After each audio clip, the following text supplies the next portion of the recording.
श्री स्वामी समर्थ.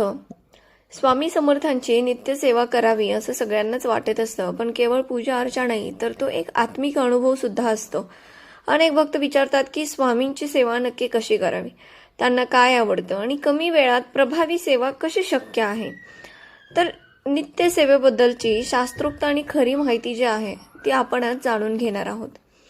सेवेची सुरुवात जी असते ते आपल्याला पहाटे उठूनच करावी लागते. स्वामींना आळस अजिबात आवडत नाही, त्यामुळे सेवेची पहिली पायरी म्हणजे पहाटे उठणं. स्नान उरकून स्वच्छ वस्त्र परिधान करायचे आहे. त्यानंतर आपल्या देवघरात किंवा जिथे स्वामींचा फोटो आहे तिथे शांत चित्तानं बसायचं आहे. स्वामींना सुगंधी अत्तर, विशेषतः वाळा किंवा हिना अत्यंत प्रिय आहे. पूजेवेळी स्वामींच्या चरणावर अत्तर नक्की लावा. नित्यसेवेचे 5 मुख्य स्तंभ कोणते आहेत? एक म्हणजे स्वामींची नित्यसेवेतला स्वामींचा षडाक्षरी मंत्र श्री स्वामी समर्थ. या मंत्राचा किमान 1 माळ म्हणजे 108 वेळा जप करावा. हा मंत्र स्वामींचे प्रत्यक्ष रूप आहे. श्री स्वामी चरित्र सारामृत वाचन या ग्रंथात स्वामींच्या लीलांचं वर्णन आहे. रोज किमान 3 अध्याय तरी वाचा. वेळ असल्यावर 1 ते 21 अध्याय वाचणं अतिशय उत्तम.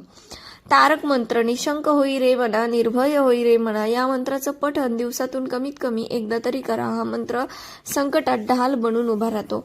आणि स्वामी स्तवन ब्रह्मानंदम परम सुखदम या स्तोत्रानं स्वामींची स्तुती करायची आपल्याला. आणि सकाळी आणि संध्याकाळी स्वामींची आरती मनोभावी करायची. पण जेव्हा तुम्ही या गोष्टी करत असता तेव्हा तुम्हाला त्या मनापासून करायच्या आहेत. या गोष्टींमध्ये स्वामींना तुमचा अंतर्भाव जो आहे तो महत्वाचा आहे. तुम्ही बाह्य डामडौल किती करता या गोष्टींपेक्षा तुम्ही अंतर्मनाने किती एकनिष्ठ आहात, किती स्वामी भक्तीमध्ये लीन झाला आहात या गोष्टी महत्वाच्या आहेत.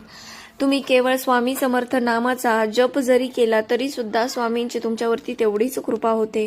स्वामी चरित्र वाचलं तरी सुद्धा तेवढीच कृपा होते. तारक मंत्र म्हटला किंवा स्वामी स्तवन म्हटला, आरती जरी केली किंवा मनोभावे फक्त दिवसभरात तुम्ही नामस्मरण करत राहिला, जप करायला तुम्ही देवासमोर न बसता तुमची कामं करत करत जरी तुम्ही स्वामींचं नामस्मरण करत कामं करत असला तुम्ही, तरी तो तुमचा जो भाव आहे तो मनापासून हवा आहे. जर तुमचा भाव मनापासून असेल, तुमची श्रद्धा, तुमची भक्ती जी आहे ती मनापासून असेल, तर स्वामी नेहमीच तुमच्या सोबत राहतील.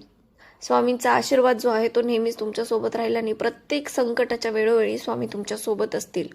कितीही अडथळे असू द्या, कितीही अडचणी असू द्या, फक्त श्री स्वामी समर्थ या नामामध्ये एवढी ताकद आहे की त्या सगळ्या अडचणी, सगळ्या गोष्टीतून स्वामी समर्थ आपल्याला बाहेर काढतात. अशी बरीच उदाहरणं आहेत ती आपण पुढच्या व्हिडिओमध्ये बघणार आहोत. श्री स्वामी समर्थ. श्री गुरुदेव दत्त.